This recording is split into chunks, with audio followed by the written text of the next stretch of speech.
السلام علیکم، امید ہے کہ آپ سب خیریت سے ہوں گے۔ سورۃ الکوثر قرآن کی سب سے چھوٹی سورت ہے۔ قرآن ویسے تو بذات خود ایک معجزہ ہے، لیکن اس ویڈیو میں آپ کو سورۃ الکوثر کے متعلق چند ایسی باتیں بتانے والا ہوں جو آپ کو ضرور حیران و پریشان کر کے رکھ دیں گے۔ سورۃ الکوثر میں جو جملے یعنی الفاظ استعمال ہوئے نا، ان کی تعداد 10 ہے۔ سورۃ الکوثر کی پہلی آیت یعنی انا اعطیناک الکوثر، اس میں جو حروف استعمال ہوئے ہیں ان کی تعداد بھی 10 ہے۔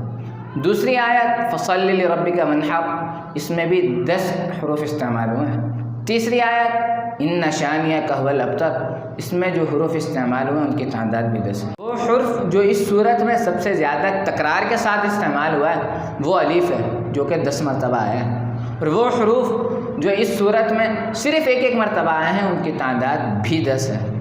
اس صورت کی تمام آیات کا اختتام حرف را پر ہو رہا ہے، جو کہ حرف ہجہ میں 10ویں نمبر پر شمار ہوتا ہے۔ قرآن کریم کی وہ صورتیں جن کا اختتام حرف را پر ہو رہا ہے ان کی تعداد بھی 10 ہے، اور سورۃ الکوثر اس میں سب سے آخری صورت ہے۔ اس صورت میں جو 10 کا عدد ہے، اس کی حقیقت یہ ہے کہ اس سے مراد ذوالحجہ کے مہینے کا 10واں دن ہے، جیسا کہ اللہ نے فرمایا فصلی لربک وانحر، نماز پڑھو اور قربانی کرو، اور قربانی 10 ذی الحجہ کو ہوتی ہے۔ اللہ کی شان دیکھیے، یہ سب کچھ قرآن کریم کی سب سے چھوٹی صورت میں آ گیا جو صرف ایک سطر پر مشتمل ہے۔ بڑی صورتوں کے متعلق آپ کا کیا خیال ہے؟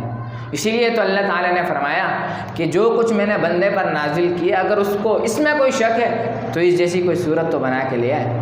اللہ تعالیٰ مجھ سمیت ہم سب کو حوض کوثر سے ایسا مبارک پانی نصیب فرمائے جس کے بعد کبھی پیاس نہ لگے۔